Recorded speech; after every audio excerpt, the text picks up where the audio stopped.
Mesdames, Messieurs, nous ne sommes pas à Kinshasa, nous sommes plutôt au Congo-Brazzaville. Aujourd'hui, j'ai le réel et grand plaisir de recevoir un grand homme d'État ici au Congo-Brazzaville. Nous allons tous faire une découverte ensemble dans cette émission. Salut monsieur, Bonjour, vous pouvez vous présenter s'il vous plaît? je suis Joe Washington Ebina, président de la Fondation Ebina et membre des organisations des droits de l'homme. À entendre votre présentation, vous êtes responsable de deux ou trois structures. Nous commençons avec la fondation Joe Washington Ebina.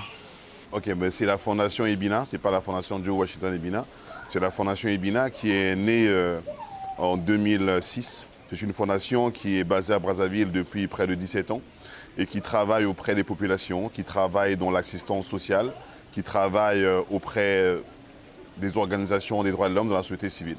Et donc nous sommes très engagés à améliorer les conditions de vie des populations et toujours nous battre à côté de la souffrance nationale. Et la fondation est-elle vieille depuis plusieurs années? Quel est-il exactement du bilan? Écoutez, le bilan il est évidemment négatif puisque la République du Congo est un pays où la misère est très grande. Donc pour moi, je considère que le bilan est négatif dans la mesure où nous essayons d'aider, mais c'est très difficile. Donc je ne veux pas être dans la complaisance. Je vais simplement dire que tant que la misère nationale existe au Congo, notre bilan ne sera jamais positif. Mais cependant, nous pouvons simplement dire que nous essayons, dans la mesure du possible, depuis de longues années, à trouver des solutions. Et c'est aux populations de témoigner, et ce n'est malheureusement pas à moi de dire que le bilan est positif. Je crois que c'est les gens que nous aidons qui pourront un jour dire est-ce que la Fondation a fait un travail ou pas. Déjà plusieurs activités dans le cadre social, peut-on dire? Évidemment, c'est dans ce champ-là que nous travaillons le plus. C'est dans le social que nous avons un grand travail qui nous permet évidemment de pouvoir trouver des solutions. Le partenariat avec bien d'autres organisations, une réalité. Mais le partenariat, je ne sais pas si c'est une réalité. Nous sommes engagés par rapport à nos possibilités. Nous ne dépendons pas et nous ne comptons pas simplement à d'autres structures. Mais nous demandons quotidiennement aux personnes de bonne volonté de nous accompagner. Donc c'est un partenariat national et c'est un partenariat que nous demandons parce que de toute manière la misère elle est nationale. De toute manière la misère elle nous appartient tous. La pauvreté nous rend tous pauvres comme nous disons souvent. Nous demandons aux Congolais de participer pour alléger la misère des familles et la misère des démunis et autres. Après le côté fondation, nous pouvons maintenant aborder le côté business. C'est donc pour parler de l'hôtel Saphir, bien placé au cœur du centre-ville. Un mot pour l'hôtel? L'hôtel est une histoire, l'hôtel est un patrimoine familial d'abord parti d'une base. La base c'est notre père Charles Ebina qui n'est plus malheureusement. J'en parle avec émotion parce que c'est mon père, donc je n'aborde pas souvent ce sujet, mais je vais simplement dire que l'hôtel Saphir est un endroit qui, à la base, est parti d'une maison. Et après les événements tragiques de 1997, de la guerre civile, notre père a réfléchi pour modifier, pour construire. Et aujourd'hui, l'hôtel existe, nous nous battons avec la réalité difficile que nous connaissons, avec tout ce qui s'est passé, la crise du Covid et tout le reste. Mais aujourd'hui, le Saphir est en train de renaître et en train de vivre. Et nous nous battons autant que possible. Il y en a plusieurs ici sur place à Brazzaville. Quelle est donc la particularité de l'hôtel Saphir? Je crois que la référence Saphir est une référence un petit peu historique. Et c'est une référence patriotique et nationale.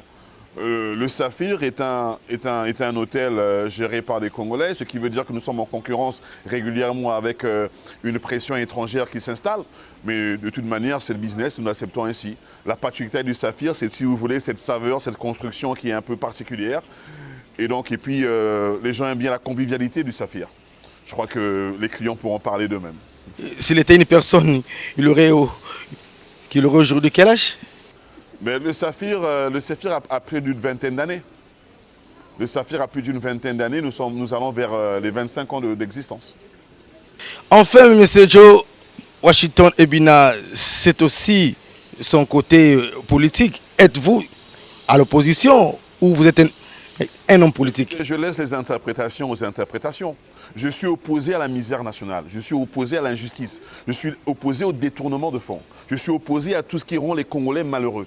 Et si à cela les gens pensent que je suis un opposant, je les laisse libres de penser ce qu'ils pensent. Mais nous travaillons dans un cadre humanitaire, dans un cadre social, dans un cadre de société civile. Les interprétations viennent souvent de ceux qui dirigent. Mais si ceux qui dirigeaient étaient compétents, et si ceux qui dirigeaient trouvaient des solutions à la misère nationale, on n'aurait rien à dire. La misère est trop grande. Et donc cette misère, je n'accepte pas. Et donc je condamne cette misère. Et j'essaye, dans le cadre possible, de trouver des solutions. Mais je n'ai pas de leçons à donner. Ce qui est important pour moi, c'est de constater que le Congo ne marche pas bien. Et pour moi, je considère que ce n'est pas normal. Avez-vous quand même de bonnes relations avec les autorités du Congo ici? Je n'ai pas de relation particulière avec les autorités congolaises. Je suis un citoyen congolais qui vit au Congo. Et je respecte les lois de la République. Mais je n'ai pas de relation particulière avec les autorités. Monsieur Joe Washington Ebina, aujourd'hui, bientôt là, les deux pays envisagent de construire un pont entre les deux villes les plus proches du monde. Vous avez un commentaire à faire? C'est une bonne chose. Mais il faut d'abord déjà condamner le fait que c'est une misère aujourd'hui de traverser. Il est plus difficile d'aller à Kinshasa que d'aller en France dans le cadre de la liberté de circulation. C'est une bonne chose. Tout ce qui peut améliorer la relation entre le Congo-Brazzaville et la RDC, c'est une très bonne chose. Mais il faut aussi alléger les tracasseries qui existent parce que cela ne crée pas un bon vivre. Les Congolais vont vérifier vraiment ce que les Congolais pour moi, les États-Unis, moi, anglais.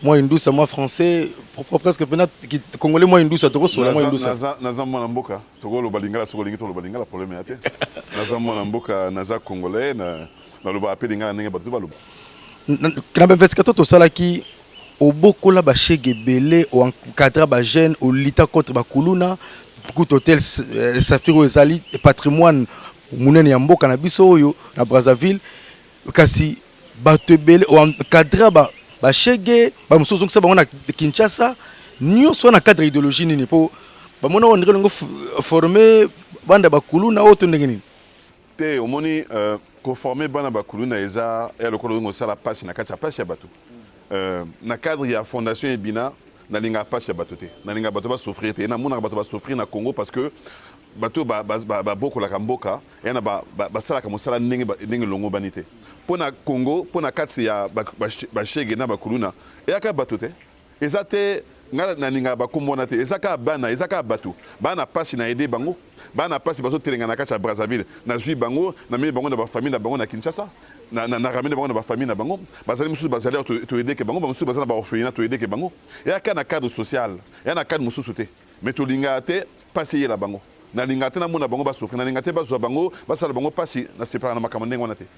Pourquoi n'habite au son nom na lingala parce que moi français na mindele maman azala makele kele na to na ba Congo kuna à comprendre le français té. Il faut petit peuple to kota comme on appelle en français la communication de proximité. Si koyo baye barate yoko tu barate ozala politicien toto ozala nani po otelemela mangobele mboka oyo kunde to yoka na mboko oyo soko telemeli pouvoir en place ozala bien te. Mais omoni et les cambo ya côté les cambo et les cambo passe ya battu l'équipe trop ceux qui passent ya battu l'équipe eux au sanine au tala ou bien au loba ngana ndima passe ya battu ceux qui passent ya battu l'équipe ngafuna na télé makapona ko loba makambo boeza normal te motazo souffrir motazo mona passe bozo bomba battu makambo tuna loba parce que motema na ngai ndima passe ya battu na linga te lokolo moni ceux qui les cambo ya na Congo wa soki esalinga passe na cadre ya 3 de l'homme na cadre ya mboka soki na bundeli yango te eloko na naza complice na likamango eloko na ndimi likamango na ningango motema na ngai ndima ndenge wate soki passe eza na Congo na Brazzaville awa obligatoirement faut to bunda pour na passe yango esila eza nango kaka normal eza ka sentiment normal à moto ya mokili na ba lobbying oyo sala na ba partenaire na poto rai pe yo ba américain ba simana yo kikengo bangaka te kikengo bangaka to ngala ba to ba vérité pour ebike Américain va si maintenant. Vérité on a le baka, exacte vérité on a inventé que eza vérité yo mokili ezali. Na Congo ceux qui par exemple passe yali. Kala mingi te to monaki awa ba policier ba buki makola bato. To monaki ngo ki mabe, to lobi yango ba policier ngo bakangi bango eza bola muté. To monaki awa que ministre moko na Congo sala ki bien te. To lobi na télé ministre ngo a démissionné. Mabe même mboka eza mboka biso tozomona makambo tambola te tolobi yango par rapport à passe ya bato nana lingi ko vivre te Ceux qui bato bakangi bangona, par exemple, les Camerounais politiciens balobaka, ou politiciens, mais s'il est là, près de 6 ans, bah opposant mi balé bazan en prison. Général Mokoko na commis ça en prison. Ngana mona ngo za normal. Na mona ba congolais faut place na congolais ça pour na bato tout. Pas de bato so bazana bolo comme so bazana bolo côté na ndima kangote. Donc tozo lo balikambo oya pona qui mieux na mboka bato ba vivre bien. Na lingité bato so ba o meni ngana mona ndima raté pour la nini na congolais na bato ba vivre que bien. Ba na pouvoir ba vivre que bien, ba ngombe ba sengo, bato so na peut ba souffrir que na ndima kangote. C'est pour ça que to bundera pona équilibrer ça là, bato tout ba mona évolution en vie na banque. Vous allez Congolais, vous allez moi na poto pe ya diaspora. Remarque nous ça là pas présent Sassou. Remarque nini yo c'est platé. Oyo telemela. Oyo c'est platé. Te ngana c'est platé pas si ya bato. Pas si ya ba Congolais na ndima ngote. Na lingi te onengo lobi na pe sa message spécial. Ngana zo lobango na cadre général. Pas si ya ba Congolais ça pas si ya normalité parce que mboka oyo toza moké. Tous 3 millions, 4 millions d'habitants, na bambong ebele pour ni bato ba souffrir que. Pour ni na Congo ti lelo, aux autres tambola boye, courant ezaté, électricité ezaté, ba jour ebele. Wala nini. Pour ni na Congo, so autres tambola na nzela, aux autres mona que injustice est ali. Bato ba souffrir, mosala ezaté. Pas ebele injustice. Pour ni na Congo, likamo moi moké, mais eza likamo moko et ça la biso passé.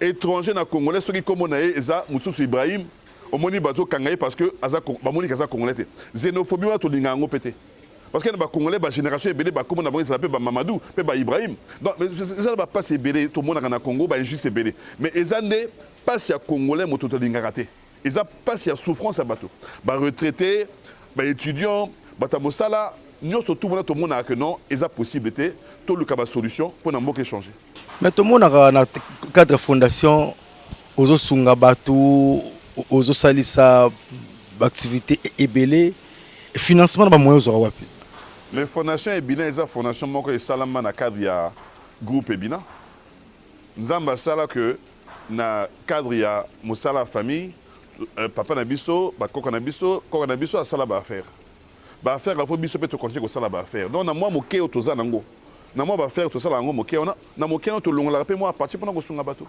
eza kaka que mokili esengo ezala kaka ya moto moko te soki nga naza na mwa esengo mwa moke na longoli mpe mwa moke napesi na moto azosouffrir eza kaka wana naoki baformation moko ekosalama tokoki baprogramme ya na cadre ya hôtel Saphir tolingaka toforme bacongolais c'est pour ça que tosala mwa cadre ya hôtel Saphir oyo bajeune oyo basalaka eloko te na kati ya Brazzaville bayakaka na Saphir bazwaka mpe mwa formation na kati ya hôtellerie hôtellerie ezaka te moto awuti mboka mosusu congolais mpe na rigueur naya kosala mpe mpo na hôtellerie esala donc tosalaka mpe na cadre wana na cadre ya congolais na cadre ya bajeune bazwa formation na kati ya hôtel mpona koyekola kosala na kati ya hôtellerie. Merci beaucoup mwana mboka Joe Washington ebini batuna Joe Washington aka bozaka na Amérique to ezalaka kombo ekota velaka soki naki na kombo français kasi boloba te na prénom moko ba américain ba boloba ngo ezaka prénom eyaka kombo moto ndenge bato mosusu bakombolaka François comme ça mosusu eyaka kombo eyaka prénom Washington eza prénom na kombo na nga famille eza ebina Joe Washington eza prénom mais bato bayebisi ngai vraiment natino question na cadre ndenge otelemelaka soki mboka makambo ekende bien te ba odute na mingi bababia te jo bina ya mbongo ya pouvoir en place tia ochambanga boye donc ça ndenge bayoka na fois tumba kaka bato est-ce que c'est solo bato ba mesana tellement na bata vérité te soko lobi vérité ba monu extraordinaire pour nani donc mota bundaka te pour na vérité bato ba mesana tellement na bata kokosa bato ba mesana comment tellement que na bato bazala ka double jeu ngana bi makambo na te makama double jeu na yebi yango te to bundaka vérité et puis moto na Congo azali awa asa na pouvoir asa la wa ko loba likamo ndenge na te akolo ba te que non Dieu ebina amona ngai na pesa quelque chose jamais akolo bango ba ndenge ni parce que ezalaka te to bundaka na ndenge vérité to sala ka mosala ne basala mosala na sila expliquer que to yebi mosala eza ndenge ni to yebi ndenge bunda mosala donc po ina ke na simanani na zo loba no likambo eza fausseté to eza distraction to bundaka vérité to bundaka to ndenge vérité nde moto elobaka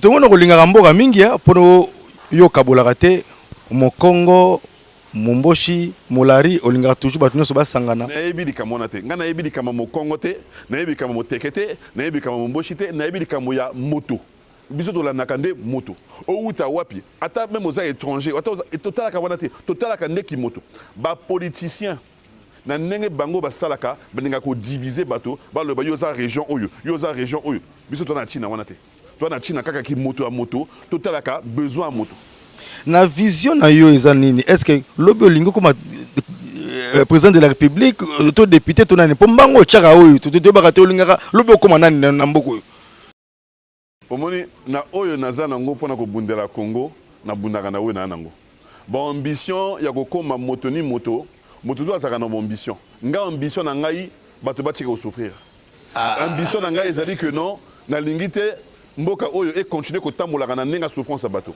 est-ce que na so tourner te est-ce que na lingi na koma na position à décision ozo lo bananga ni ngona oui est-ce que na lingi na koma na position ya décision na ko seote na kanisaka pe nango na kanisaka pe na likambo oyo nini position ko na décision pour na ko changer makambo sérieusement mais na makambo wana na kanisaka nango mais na kanisaka nango pe mingi te parce que ba problème eza lelo na taka makambo lelo likamba lobby likamba élection présidentielle ou élection mususu to kotala ngo tango wana ko koma mais na tanga lelo to regena ba passe bato ba liboso na biso.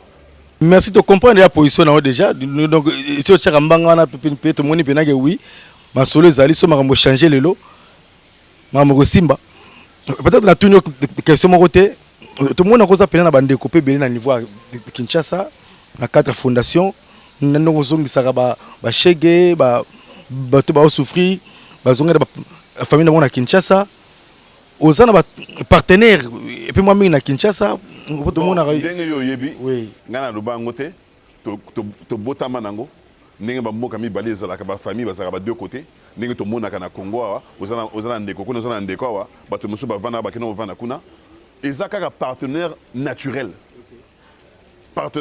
congolais à Brazzaville à Golobana ana ndeko moko na kin pour le mec ba na frère moko na ezaka naturel ba partenaire na kin pe bazali o ba linga makamoto salaka to tamola consomme to salaka ne makamoto sala passe na bango passe na biso passe na bango ezaka ka partenaire naturel. En tant que stratégiste, en tant que grand leader Yamboka Oyo, idéologie ya pont entre les deux capitales, est la priorité, tous la priorité. Na ebité son asa grand leader, na tika batoba loba ndenge balinga baloba, mais na linga koloba likamo moko, idée ya pont eza idée ya malamu. Idée oyo ko faciliter batoba zala na possibilité ko se déplacer eza idée moko malamu. Pas inde les londe. To kan saka lobité, mais pas inde les lo ba relation à lelo eza difficile. Ko longwa na Brazzaville ko na Kinshasa ba tracasserie wana to linga ngote. Et lokola aux yeux avions ok na aéroport ok poto est plus facile mais toi améliorer les conditions à l'élo toi quand ça quand à l'obité bateau va souffrir que mingi pour na tracasserie mais on a to bongisango natikio devant petit peuple o balingaka yo o bateau croire na vision na yo oyo tango leki na télé boye maman nyonso papa nyonso na fin fond place azali era moni jo ebina asepeli albi oto ka message oyo nazo senga na ba maman wana na bateau moi moké ba sepelaka va continuer ko sambela pona biso ba sambela pona biso pona makamoto salaka et kenenge liboso ba yeba que importance bazana importance monene na katia vie na ngai na katia vie ya mokili nyonso libosa nzambe baza bato koleka bato tout donc ngana respecter que moto azala chege azala mama na respecter bango tout na sengi na bango merci ba continuer ko sambela pona biso pona ba yeba que makamoto tozo sala na cadre vérité yebana soki tokosi baloba tokosi soki eza vérité basambela mpona biso tokende liboso. Merci beaucoup tokoki kokabona boye te soki tobeti lisolo hôtel Saphir te hôtel Saphir ezali patrimoine kasi question na nga ezali particularité nango eza nini mpona bato bayaka mingi awa po surtout mpena eza na kati ya centre ville awa avec impact na idéologie. Omoni hôtel Saphir eza lokola historique eza lokola hôtel ya histoire et bota makala et puis ça hôtel moi na mboka mutasalango Charles Bina papa na biso salango et moi na mboka donc ils ont moi fierté nationale particularité nango ezapé en placement nango toza pene pene biloko tout awa ba banque ba boutique makamutu ça pene pene na centre ville et puis bon moi convivialité nango architecture nango ndenge zalaka et banana moké et banana moi ndako to ko vandawa mais après tango guerre et coach na kati ya Brazzaville papa na biso akanisi ko a changé makamoto donc a changé makamoto a transformé na kati ya hôtel bon tozobundela kaka yango bana mboka continuer ko soutenir biso concurrence est difficile problème est difficile tozoti crise ya coronavirus kala mingi te mais tozobunda kaka et puis continuer kaka kobunda bando bazali na diaspora peut-être moi message en anglais explain about the foundation. Well, I'm all happy, man. I'm all happy to talk to you about the foundation. The foundation is based in Brazzaville. We're trying our best to solve the problems that are here. We're trying our best to make sure that people are living a good life. Life is tough. Brazzaville is a place where the opportunity is here, but at the end of the day, we got to make it happen. So the foundation is based in Brazzaville, and I'm calling out on anybody that wants to supply or to help us into what we're doing in Brazzaville to join us. Let's come together. Let's find a way to work together for a better place, a better Congo, a better DRC, and a better Africa. What the difference between the foundation and your personality? Well, I think the foundation is something that I believe in. The foundation is something that is deep in my heart. Because at the end of the day, whatever I do is part of the foundation. Because if you run a foundation, you need to have a good heart. I'm not saying that I got a good heart, but I believe that my heart helps me a lot to help people. So I think that the foundation is what I do. It's totally about the same thing. We all join together. My vision about the country, my vision about the foundation, it's something that is somehow similar. You get in touch and the partner? Well, I don't have a lot of partners, but the foundation works with what we believe and what we do. We do business. We do a lot of business in Brazzaville. And through our business, we're trying to find the way to supply the foundation with some funds, which is not easy, but that's what we're trying to do. Thank you very much. Bala Kinshasa, wanaweza like tosola kinamo na mboka Joe Ebina, Joe Washington Ebina, vous allez sentir mutamayele à la vision ebele. Donc souci na ye et ali passe ya population. Alingi population est à la malamu. Le propos tenu dans cette émission n'engage que son auteur qui est Joe Ebina et non au diffuseur qui est Pékin Sasa. Bob Malibana bo polémique.